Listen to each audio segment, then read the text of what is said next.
I'll be reacting to The Executioner of Life, episode 5. I'll be watching it from High Dive's website. Now I'll be starting off my reaction in 1-0, go. Hell yes. Boom. I always love that noise.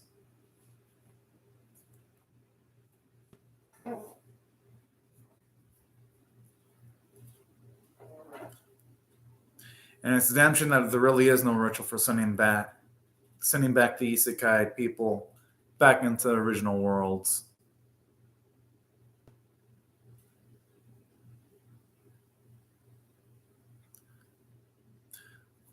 But I do hope at the very least Akari has the funnest day possible.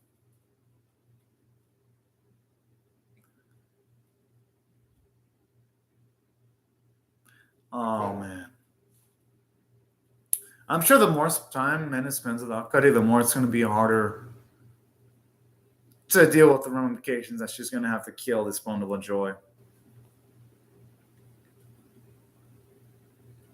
I must have made you try to capture a fish.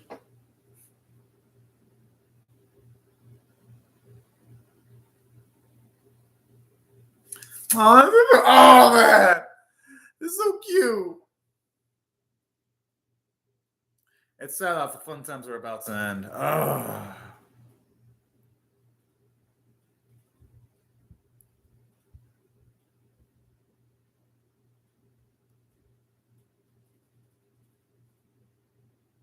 I like how, despite the fact that she's gonna execute her, she's still worried about things like that. Well, at least attempt to, because I have a feeling that she's gonna fail in executing Akari.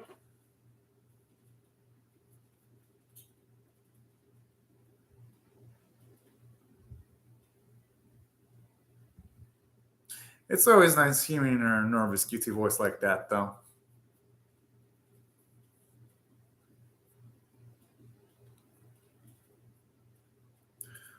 She probably just wants to touch those fucking opie.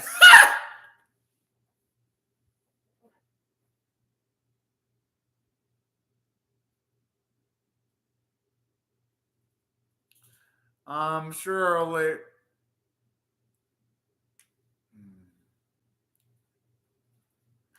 that's probably why she doesn't want to be able to, because it's gonna make it hurt even harder once she does try to execute her.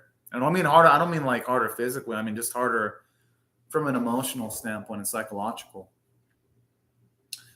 I'm gonna guess that there's gonna be a few times where Menu dies and Akari has to utilize her abilities to save her, because I mean she already utilized her abilities to save Menu and the others in that train episode not even that long ago. So I'm guessing that's what the opening's implying.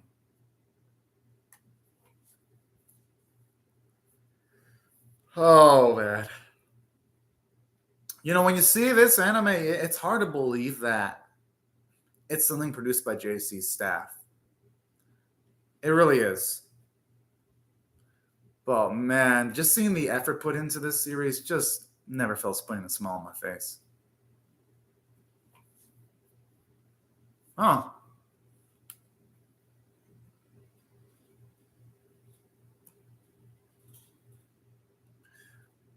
Okay, that big old girl with like the black hair. Oh, seems like quite the character there. Mm-hmm.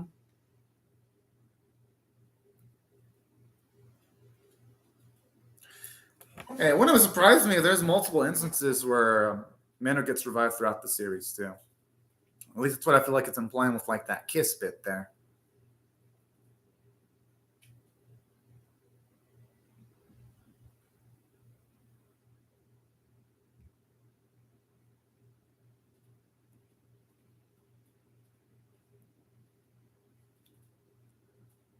Oh, that's why I was so cutesy.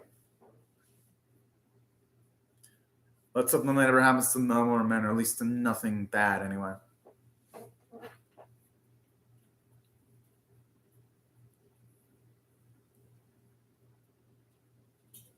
Hmm.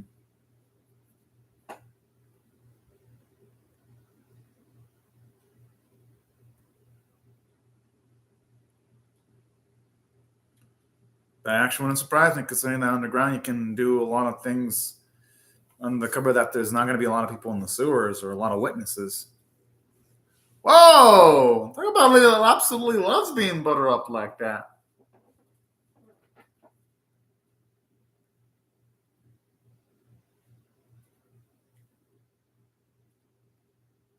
Oh.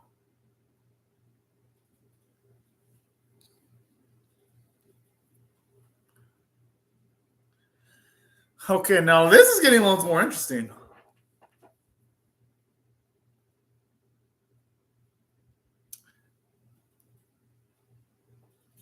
I'm pretty sure what a war that Momo would absolutely love is probably bathing with a menu. That would probably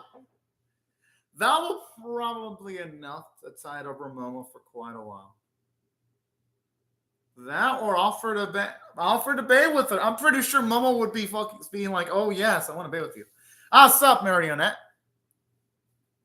Ah, thank you very much, Marionette, for joining the live chat. Yeah, it's because usually I would watch this first, but Kaguya-sama Love's work comes out before this series does, Marionette, so I have to prioritize Kaguya because I have the Kaguya shirt. But by reactions, though, this series does get me more viewership than Kaguya, and that's with me prioritizing Kaguya, because Kaguya and this series come out at the same time, which sucks for me because I'm like, why can't Crunchyroll Hideout just like release their show like half an hour later or something like that, you know? Like they have to choose like the same time to release them both, you know? It's like, ah. But that's what happens when it comes to anime streaming, though. These anime companies just love to overlap their releases at the same time. But yeah, in case you're wondering why I prioritize Kaguya, despite some of my reactions to this series doing better, it's pretty much the shirt.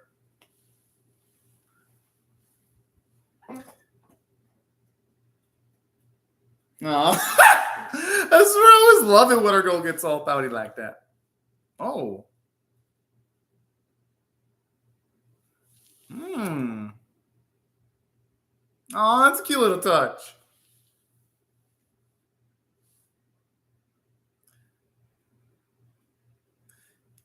And you know what I like about this? It goes back to the previous episode when Flair was telling our girl that she needed to be a little bit more stylish.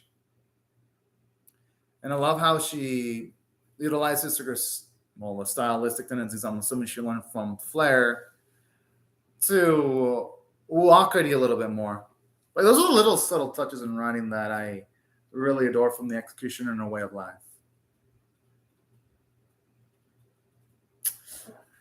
I got a feeling something's going to happen to interrupt, though, because they will not be showing off Akari in the key visuals or in the opening if she was just going to die.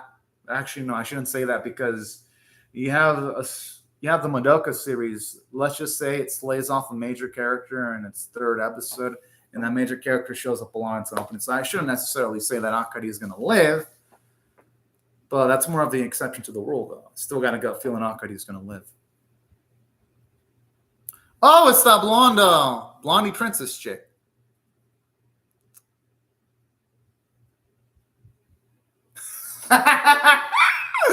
Oh, man.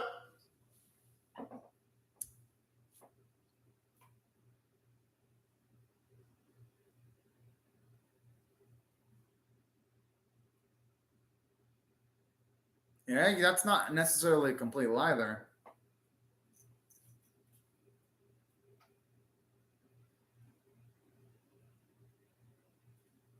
I like her. She's becoming more casual with Momo now.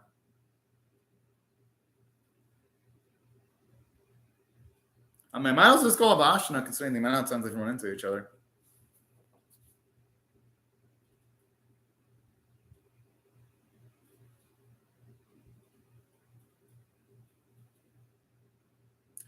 Gotta say, it's quite the lucky encounter here.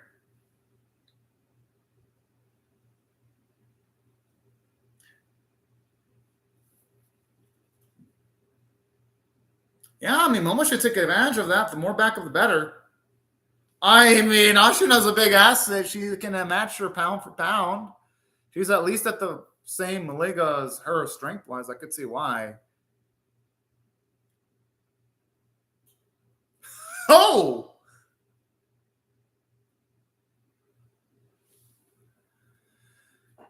I'm like, you know what? I wouldn't be surprised if she got those ribbons from Menu. That has to be because I don't think she'd react that way for no reason, and that seems like something Menu would do. Okay.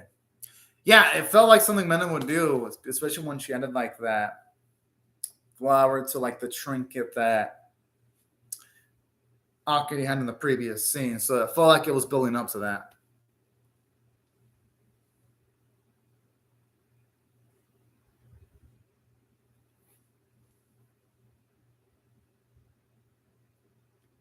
Okay, that does imply that her family. I mean, they probably do care about it, but they don't give her a lot of quality time, which is that's sad. But that's happened. Some families are just too damn freaking busy.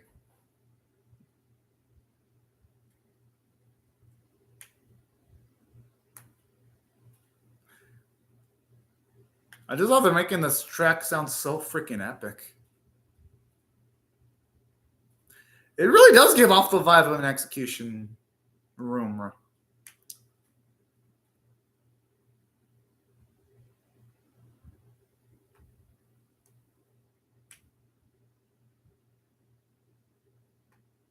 Aww.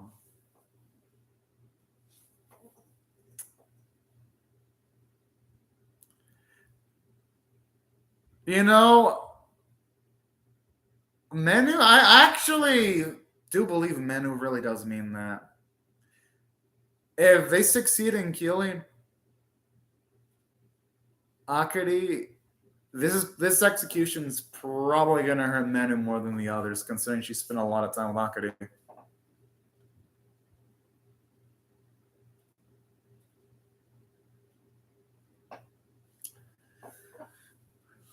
But no, seriously, I have a feeling something is gonna go wrong. Something's probably gonna go terribly wrong, though.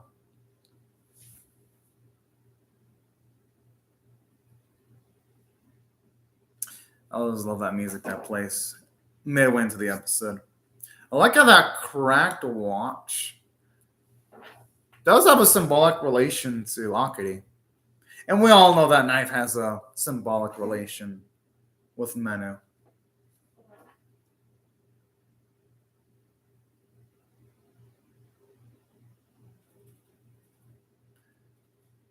Is that?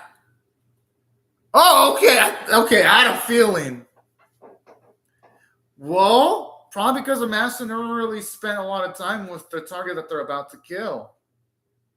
That's the thing. Argo spent a lot of time with Akari, so it's natural that she's gonna feel something with Akari down, even though she knows it's her duty to kill her. It's not gonna change from the fact that she spent a lot of time with her, and that Akari legitimately did give a shit about Menu.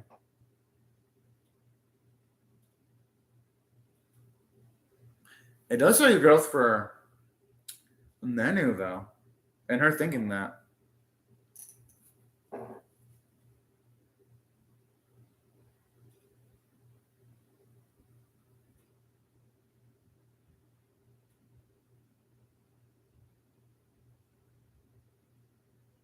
Oh.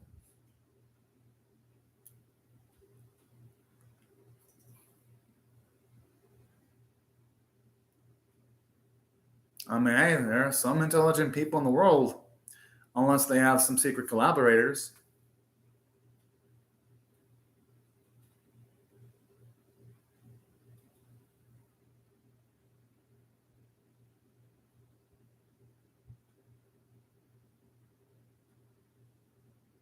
Yeah, unless the nobles are collaborating.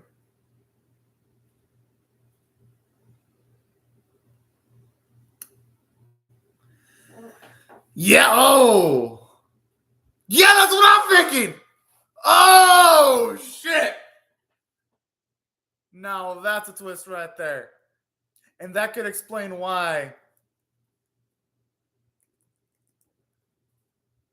Oh fuck.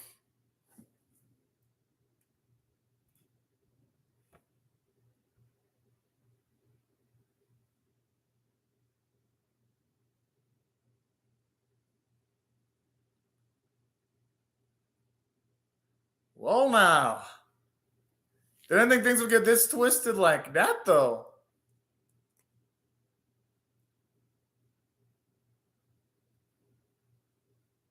Well, let's hope that let's hope that Meno notices something is wrong before they go through with whatever the hell they want to do with Akari.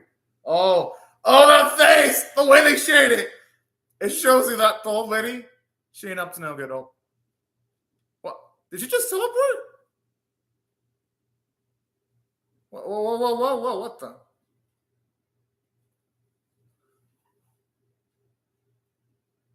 Oh, boy.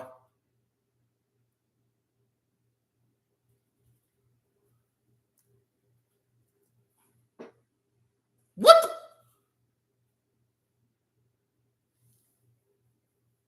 Well then.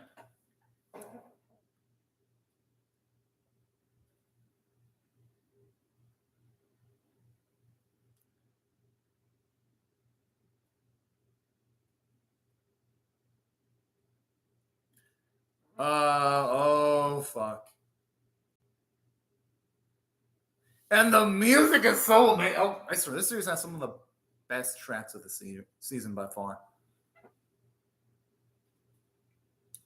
Thing is, you can't just jump and follow her because that's going to put her at risk.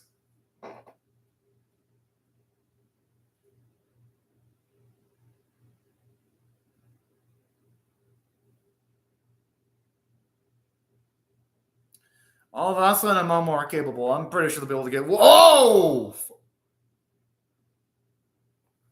Okay, talk about them bringing out the big guns, and I'm impressed they're actually hand drawing that creature. Oh man.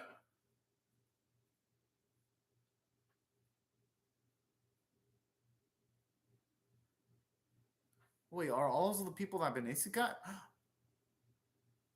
Oh, never mind.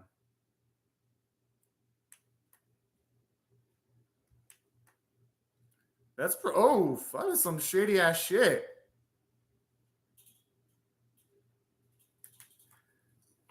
Yo, I don't think it was gonna be this type of devious bitch lord.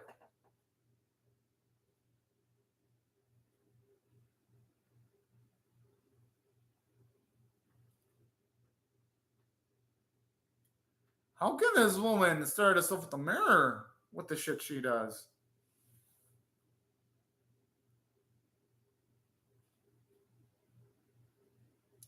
So I'm assuming Flair's into all this shit too.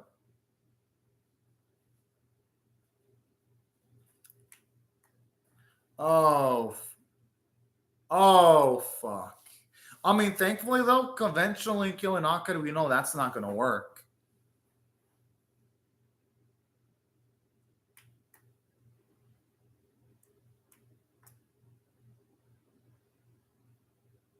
Whoa! What the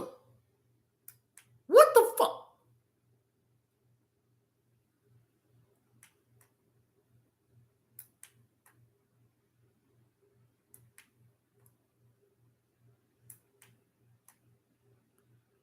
The thing is, though, when you help someone, if you're a genuinely good person, you do it because you want to help someone, not because you expect to be helped back.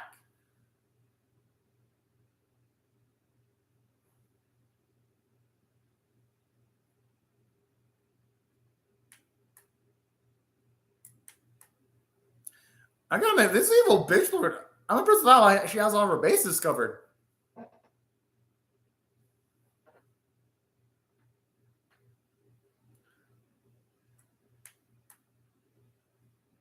I'm assuming she wants to find a way to reverse in her own age.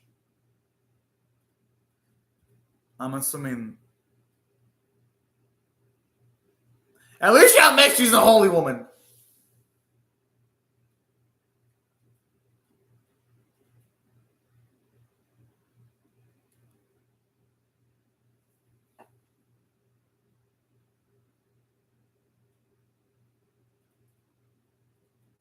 She doesn't deserve shit. That's what I gotta say about this old ass fucking lady. Oh no.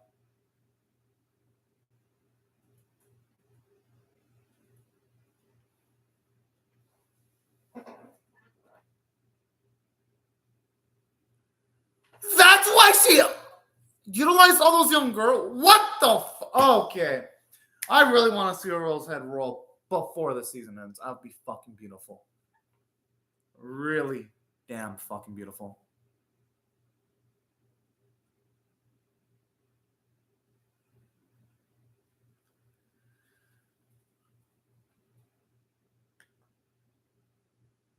I mean, only for her if she gets her way.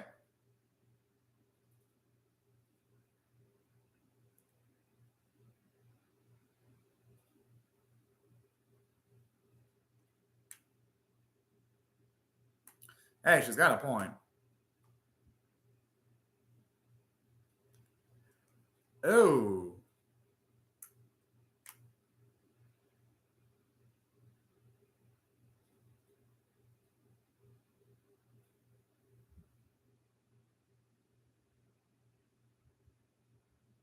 I know where she's going with this. Oh. Oh, fuck.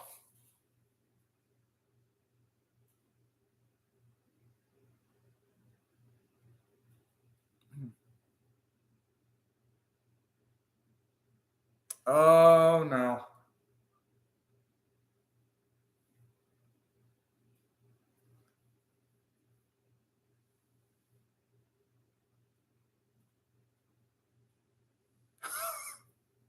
Whoa, what a devious woman. What?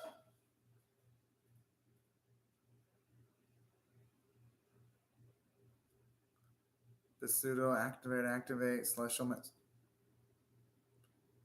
Okay, they're going all in with all these amazing new tracks this episode. Whoa.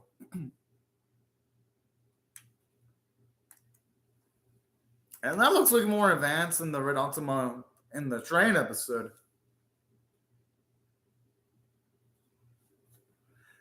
Yeah, does she really think our girl's just gonna roll over backwards and just die easily? Hell no.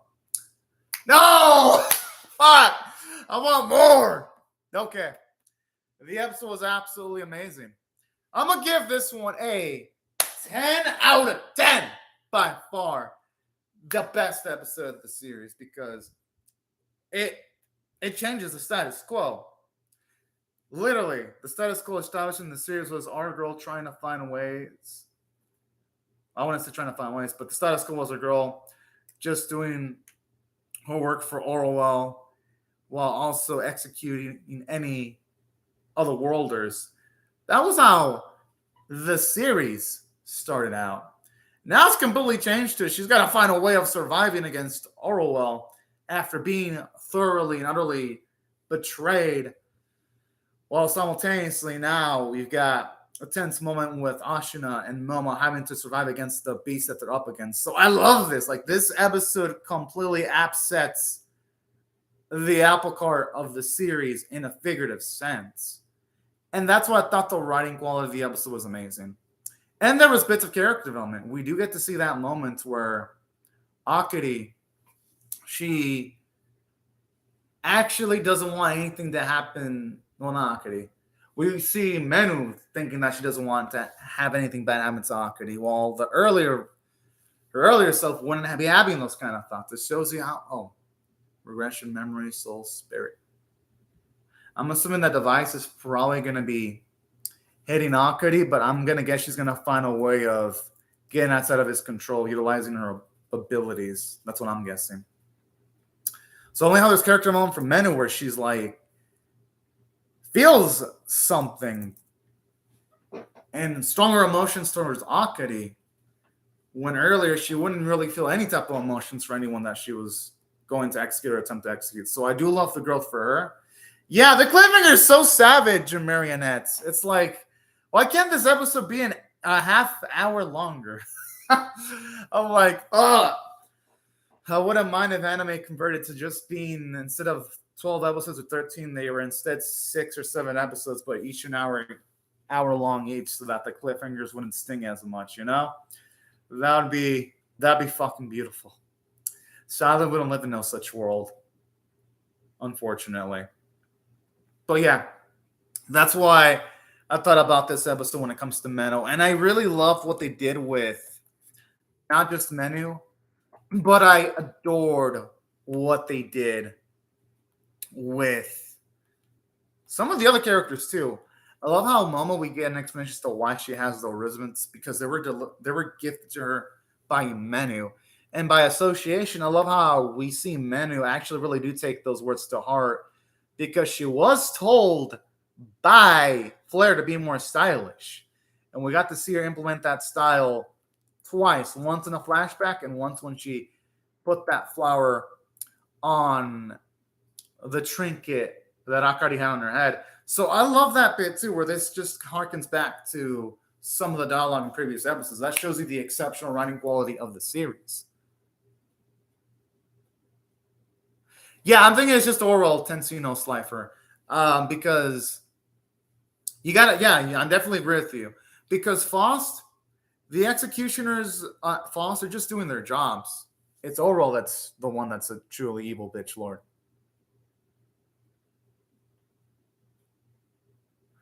You know, that's actually pretty reasonable, Tensino Slifer, when it comes to their financials situation there. Yeah, you know, that actually makes sense. But yeah, that's what I loved about it.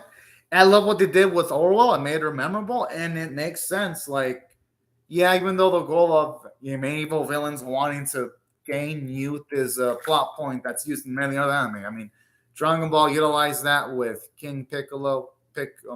Piccolo's father, where he wanted to use the Dragon Balls to gain youth. You've got constant animes where characters want to become young, even though, yes, the whole Amiibo because I want to attain youth is a thing utilized in a lot of other anime. It fits well here. I don't mind if it's a plot point utilizing a lot of other anime because they execute it here so damn well. And it's nice to finally get to see Orwell's evilness and her actual real intentions. It makes her a more dynamic character.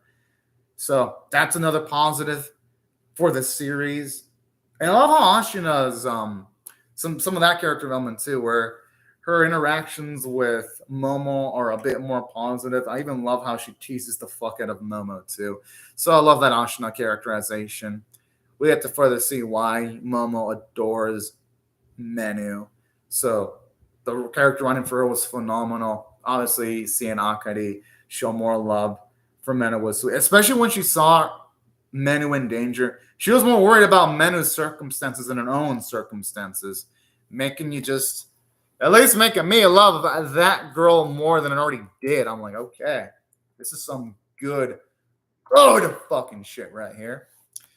And on top of the writing just being top caliber, the animation going, yo, it looks good, man. From like the sequences where you saw those young ladies completely drained of blood towards all the evil faces that Oro was showing off in the episode. Like this episode went all in balls deep in making itself look really, really pretty. Also, on top of that, there were so many new soundtracks in this episode. I'm like, my goodness. Even the composer knew that this episode was so important that he or she had to like make so many new soundtracks just to emphasize the grandiose epicness of the episode. And that's why taking all these factors into consideration, I gotta give the episode a 10 out of 10. This is like one of the easiest 10. Like, if you're wondering how I rated episode 10 out of 10, it's when an episode is so great, I don't even have to think of a reason as to why I give it a 10 out of 10. I just know it's that amazing. That's how I feel like something is worthy of a 10 out of 10. But anyways, right before I go, though, let me just say thank you very much to Marionette and also Tensino Slifer. Thank you all very much for commenting in the live chat. And also thank you everyone else for watching my video. Hope y'all read it, share it, comment, or subscribe and hit the bell for notifications. And yo, this episode, woo! It was, oh man, it was so fucking amazing. Holy shit. Like, this episode was so epic. I'm actually, wow. There's just no words to describe how much this episode impressed me. Wow. But anyways, thank you very much, Sensei No Slifer. And again, thank you, Mariette, also. Hope you all have a fantastic day and night, and I'll see y'all later if you come back for more, everyone. Bye-bye.